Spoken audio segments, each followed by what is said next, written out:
So yesterday I was tipped off that KAI KAHELE, who's one of Hawaii's politicians, was going to be at Kaimana Beach Hotel. They were having a party or a banquet for him. Supposedly it was perhaps to raise campaign contributions because he's intending to run for governor here in the state of Hawaii.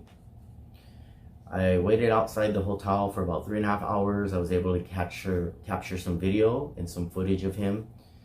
Hey, KAI KAHELE, how's it going, my friend? Aloha. How's it? Hey, what's the need for the quarantine sites when COVID's over already? Hey, why the need for more quarantine sites? Hey, Carol. Kai, Mr. KAHELE. Ready? Mr. KAHELE, you don't want to address your constituents? Sir, we're your constituents. Can you please address us? KAI KAHELE is someone who constantly pushes mandates, right? Mask wearing, social distancing, very strict travel restrictions for people that live in the islands.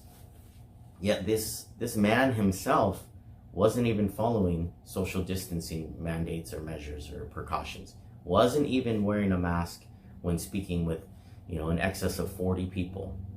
That's how many people were at this party for KAI. When KAI left the hotel, I attempted to ask him a couple questions. He's gone on record stating that we need more quarantine facilities here in the state of Hawaii. Yet COVID is dying off. Why the need for quarantine facilities? What are these facilities really for? The state needs to modify its entry requirements for all trans-Pacific, international, and cruise ship passengers to require a pre-entry test and a post-arrival test, regardless of vaccination status. The definition fully vaccinated needs to change to require an additional vaccine dose or booster if eligible, and this requirement must be in place for all indoor events to include indoor dining. The state needs to require and provide high-quality masks like N95 or KN95 masks, or at the very least, single-use medical-grade masks to prevent community exposure and spread. Cloth masks should not be allowed unless over a high-quality mask. This policy should be mandatory in all schools, and clean, high-quality masks should be provided for free by the state daily. The state needs to invest in a digital, secure health passport that will allow each individual to have an electronic vaccination certificate, as well as report and track testing status in real time. In order to keep schools open, the state must implement a testing strategy in all public schools. If we are ever to achieve herd immunity, state, county, healthcare, and community leaders must continue a strong, unified message and robust education of vaccination effectiveness and availability for all eligible residents, with the goal of fully vaccinating, including booster shots, 80% of the eligible population by the summer. In the event that someone does test positive, the state must provide clear public health isolation guidance and require 2 negative antigen tests commencing on the 5th day of isolation, spaced 2 days apart, to allow isolation to end and return to normal life. These tests should be secured by the state and given to each resident when they test positive to help people come out of isolation. The state must work with county officials to increase the number of quarantine facilities across the state.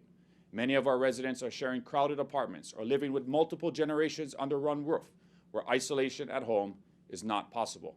We must provide these facilities to reduce the chance of spread and keep our residents safe.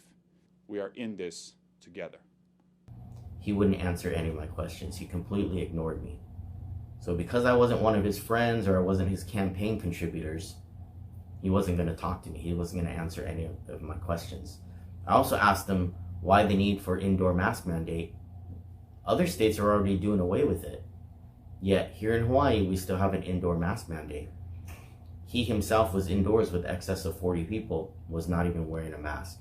Just total hypocrisy with this guy.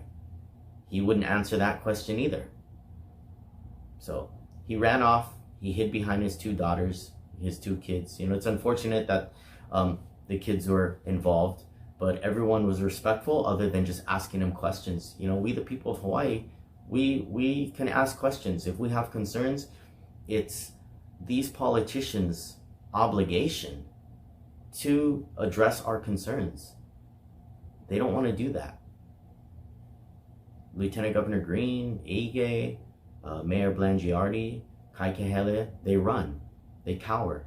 They don't want to answer any questions. And these aren't the toughest questions in the world to answer. These are questions that we need answered because these guys are the ones pushing these mandates on us. They're total hypocrites the way they act. We've caught Josh Green not following the mandates. Him and his buddies. We've caught Blangiardi, Mayor Rick Blangiardi, having a birthday party, breaking the mandates.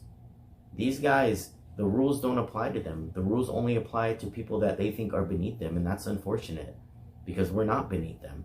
All right, so I'm at Kaimana Beach Hotel. I just confronted KAI KAHELE, right? Now, this is a guy who's running for governor of the state of Hawaii, right? This guy cannot even address his constituents. I confronted him, asked him about the quarantine centers, why I need for more quarantine centers when COVID's over. He could not answer any questions whatsoever. This is the guy who wants to run for governor in Hawaii. This guy's a coward.